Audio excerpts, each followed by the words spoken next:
Hey guys, hope you are all having a great day today. Today, it would appear that we started the week getting a beat down on the price action for GameStop and AMC. However, as it is common these days, we don't look at the price as a way to determine success for these stocks, as value and the reflection of it on the price action have both diverged and continue to grow a gap. Today, we may not have had the biggest or trendiest news regarding our beloved companies, but that doesn't mean we have nothing to talk about. To the contrary, today we need to talk about 3 different topics. We will discuss some noteworthy developments that ought to be discussed and known in the community. We will talk about Robinhood's notorious CEO, discuss some interesting developments concerning banks, and more importantly, we need to have a one-on-one discussion about uncertainty and why price dips do not cancel out the squeeze, which seems to be a growing fear amongst members of the community. I am not a financial advisor, so keep in mind that everything discussed in these videos are opinions from collected evidence provided to you in order to give you a better understanding of what is currently happening. I ask that if you find this content helpful, you drop a like on the video. Big shout out to all the Patreons and one-time donators who keep this channel afloat, you guys are the best. If you are looking to help out the channel, links are in the description. With all that said, let's dive right in. First of all, let's quickly talk about Robinhood, and center the conversation about some new data that came out. It appears that Robinhood's CEO along with many other members and insiders at Robinhood were selling off a ton of their shares of the stock on the same initial public offering day. Looking at this small chart, a collective 2,750,983 shares were sold off, with some members selling off all of their ownership of Robinhood shares. If you add the value of this sell-off, the total comes up at $100,096,704. Nothing screams confidence in a stock like having board members all sell significant portions of their holdings on the same day that their stock goes public. Do you want to know what is even more sketchy though? Did you notice how the media didn't talk about this, how this wasn't making headlines on financial websites? The silence of the media is so loud that it shows how complicit they are in this kind of seriously unethical behavior. But as always, guys, remember that all those rules and for thee, and not for these clowns.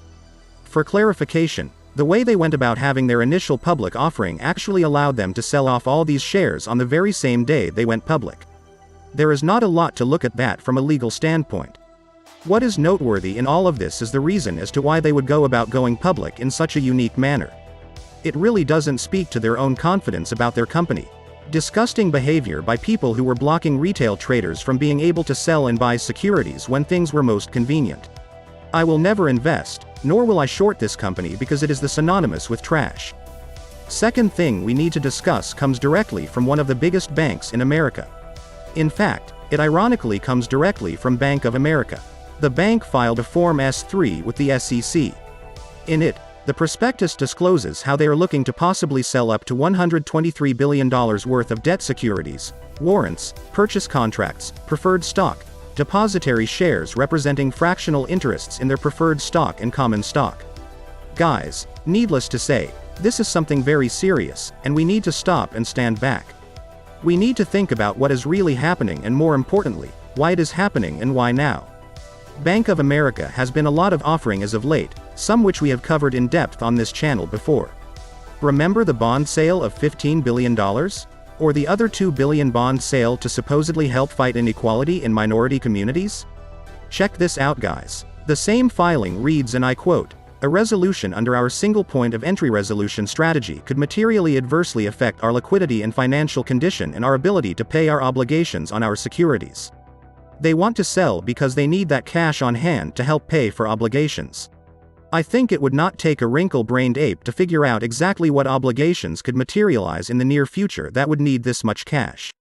Laughs and coughs in absolute margin calls and defaults.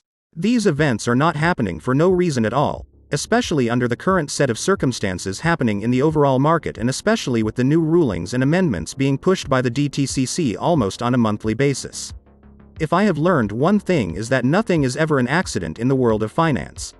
I am curious as to the role that Bank of America has in the squeeze, because as of late their name keeps coming up in every article with massive sales in the billions of dollars. And lastly, the reason why we are all here. I wanted to briefly take a moment and talk with you guys. It appears that uncertainty and fear are growing within many members of our community. Risk tolerance levels are being tested in many individuals, and some are becoming more anxious about everything happening right now. I for one am not the type to tell you to dismiss your emotions. Giving advice on things like ignore emotions at a time when so many things are happening is the most unconstructive advice that can be given.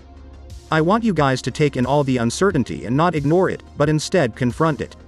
We are humans, and we are emotional, and some are greatly upset at how long the squeeze has been delayed. I am here to tell you that nobody in this world can predict the exact moment when we start getting paid, and that you need to find it in yourself to get the strength needed to hold. Let me pose a question to you. Why do you think that the price falls when everyone buys?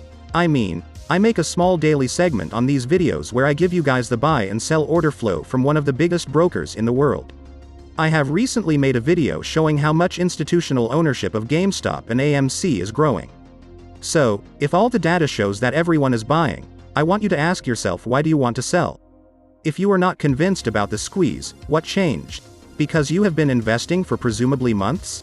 What exactly is different now from a couple months ago in February? Why do you care about falling price action on AMC when we aren't here for surges? We are here to collect money from the mother of all squeezes, not the quick surges in price. What changed? If you cannot find an answer, a ration answer that is, then that could mean that you simply aren't happy looking at daily performance in red. However, I want to propose something to you. I want you to try to look at the charts differently, and rather than assume that red means bad, see it as an alert that the stock is currently on sale, because that is what it really means. The stock of AMC and GameStop and their price action should not be looked at indicative of their inherent value nor the general sentiment of the market. As we have literally proven on this channel many times before, the weight of the forces at play that exert over GME and AMC is massive. This is due to the implementation of various methods in the way shares are distributed or printed, and the way that orders are processed. As such, by conditioning your mind to stop looking at price action as a valuable indicator of success or failure, see it only as an alert for buying more shares. Remember, there are other metrics aside from the price of a stock that need to be looked at for confirmation for how a stock is currently perceived by members of the market. Everyone, from Wall Street and friends to people all over the world, keep on buying GME and AMC repeatedly. Don't take it from me, look at the different sources out there. If the squeeze wasn't real, why do you think so much effort is placed on a daily basis to get people to sell the stock? Why are corporations going out of their way to get people to uninvest from AMC and GME? Do not be fooled into thinking these people are doing this out of spite, nor out of wanting the best for you. Data indicates, as we have talked before, that insiders consistently advertise stocks and predict price movement almost 100% wrong. This makes it a pretty good and accurate percentage that they indeed know what they are doing.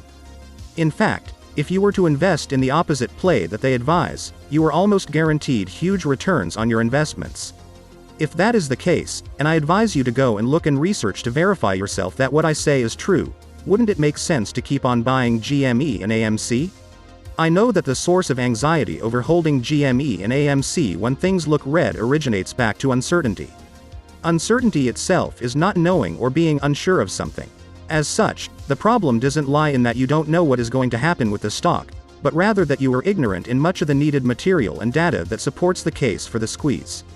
As such, I encourage all of you that feel this way to go and really dig deep, watch my previous videos where I disclose a lot of the evidence as to what is happening and really inform yourselves. Once you yourself start connecting dots, believe me, your heart will fill with joys on day like today where GME and AMC are literally screaming a Black Friday sale. The Fed reported that reverse repo operations for today resulted in over $921 billion. Absolutely insane that the price is still high at these levels. AMC's dark pool transactions accounted for 67% of the total volume today, while GameStop dark pool transactions accounted for 54% of the total volume. According to Fidelity data, buy dark order flow for AMC was twice as big as the sell flow, with GameStop's buy order flow being over 5 times bigger than the sell flow. Now, let us recap today's performance. AMC had a bearish performance today. The stock had a relatively neutral performance during pre-market hours, with a slight bump up in the beginning of the pre-market and then trading around the VWAP. The stock started rising upon market opening, until it was met with a series of short ladder attacks. The stock was hit at key areas so as to prevent slight bounce-ups. The stock reached 35.75 where it managed to gain a bit of consolidation before slowly testing and breaking the resistance wall. However, the stock was again immediately shorted, and eventually it started falling back to the area of consolidation it had previously built. AMC then broke that support and closed at 35.20, far below the VWAP. The stock is massively oversold. It is clear that hedge funds are going to try to maintain this stock below 35 by Friday, and aim to dip it below $30. Take advantage of this price sale if you can and get your some tendies. GameStop also had a bearish day. The stock had a slight bump up when markets opened that was immediately followed by a dip that brought it reeling back down to 156 where it managed to consolidate a bit. GME then attempted to break both the resistance and support but failed at both. Then, on its second attempt, it broke the resistance, running over 161. The stock appeared to be able to maintain that high, which was then immediately followed by a devastating short ladder attack that took it back down and closing at 157.65, well below the VWAP. The stock showed a lot of strength even amid this artificial dip it had, as the way it broke resistance spoke volumes about the strength this absolute unit has. Great day for everyone looking to secure a future full of Lambos. And with that, I want to thank you guys so much for your continued support and love. Drop a like if you liked the video and let me know what you think below. Big shout out to all the Patreons and one-time donators, whose contributions have carried this channel to new horizons. Remember to follow me on Twitter if you haven't already, and I hope to see you guys on the next one tomorrow. To the moon.